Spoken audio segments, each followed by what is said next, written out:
তো hello everyone, দেখো এই যে প্রশ্নটা রয়েছে সেই প্রশ্নটা আমরা ইজিলি কিভাবে করব। প্রশ্নটা ডব্লিউপি কনস্টেবল এবং লেডি কনস্টেবল যে এক্সাম রয়েছে প্রিলিমস 2020-তে কিন্তু এই প্রশ্নটা এসেছিল।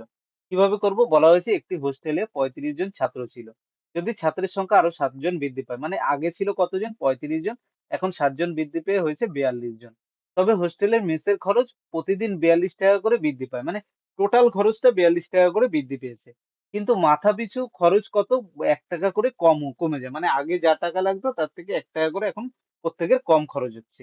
হুম? তাহলে ১ম এ প্রতিদিনের গড় খরচ কত ছিল সেটা আমাদেরকে বের করতে বলা হয়েছে। অর্থাৎ ১ম এ প্রত্যেক দিনের খরচ কত হতো মোট সেটা আমাদেরকে প্রতিদিনের গড় খরচ মানে বুঝতে পেরেছো? মানে মোট কত একেক দিন কত টাকা করে লাগতো খরচে সেটা আমাদেরকে বের করতে বলা হয়েছে। কিভাবে করব আমরা?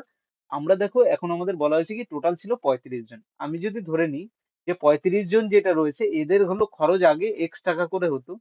তাহলে এখন লোক সংখ্যা কত হয়েছে? এখন 42 জন, এদের খরচটা এসে দাঁড়িয়েছে কত? 1 টাকা করে কম। অর্থাৎ এখন এক্স মাইনাস 1 টাকা করে হয়েছে। তাহলে আগে এদের টোটাল খরচ হতো কত? 35 এক্স টাকা।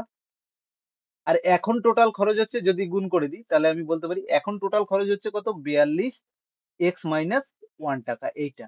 এখন আমি যদি 42 এক্স মাইনাস 1 টাকা যেটা রয়েছে এইটা থেকে আগেরটা বর্তমান টাকা যা খরচ হচ্ছে সেখান থেকে যদি আগের 35 এক্স টাকা এটা বাদ দিয়ে দিই, সে টাকাটা এসে দাঁড়ায় কত? এই 42 টাকা, তাই তো? সেই টাকাটা কত এসে দাঁড়ায়? 42 টাকা করে দাঁড়ায়, তাই তো? কারণ কি, আগে মোট খরচ হতো 35 এক্স টাকা, এখন মোট খরচ হয় 42 এক্স মাইনাস 1 টাকা। তাহলে এখনের টাকা থেকে আগের টাকাটা বাদ দিলে কত এক্সট্রা হয়েছে? সেটা হলো 42 টাকা, কারণ 42 টাকা বৃদ্ধি পেয়েছে। তাহলে এইটুকুই হলো আমাদের কাজ। এইটুকু তো জাস্ট আমি তোমাদেরকে বোঝানোর জন্য করলাম, এটা করার কোনো দরকার নেই। তাহলে আমি কি করে দিতে পারি? এইটাকে যদি আমি সমাধান করি আমার এক লাইনে অ্যান্সার হয়ে যাবে।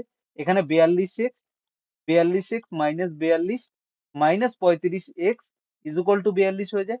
তাহলে 35 এইটা দিলে আমাদের কত হয়ে যায়? 7 এক্স ইজ ইকুয়াল টু 42, এই পাশে এলে 84।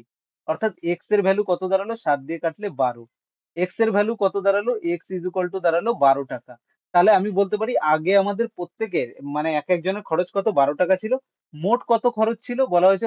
তাহলে প্রথমে প্রতিদিনের গড় খরচ কত ছিল, মানে প্রতিদিন মোট কত টাকা করে খরচ হতো সেটা বের করতে বলা হয়েছে। এক একজন 12 টাকা, তাহলে 35 জনের কত হয়ে যাবে? 35 গুণ 12। 35 গুণ 12 করলে 35 দুনি 70, অর্থাৎ 6 420 টাকা। কোনটা হবে? এ আমাদের যেটা রয়েছে সেটা অ্যান্সার হয়ে যাবে। বুঝতে পেরেছো? তাহলে আমাদের কিভাবে এই ধরনের প্রশ্নগুলো আমরা করব। তো ফ্রেন্ডস, এরকম আরো প্রশ্নের সমাধান দেখার জন্য আমাদের চ্যানেলটা কিন্তু সাবস্ক্রাইব করতে একদম ভুলবে না।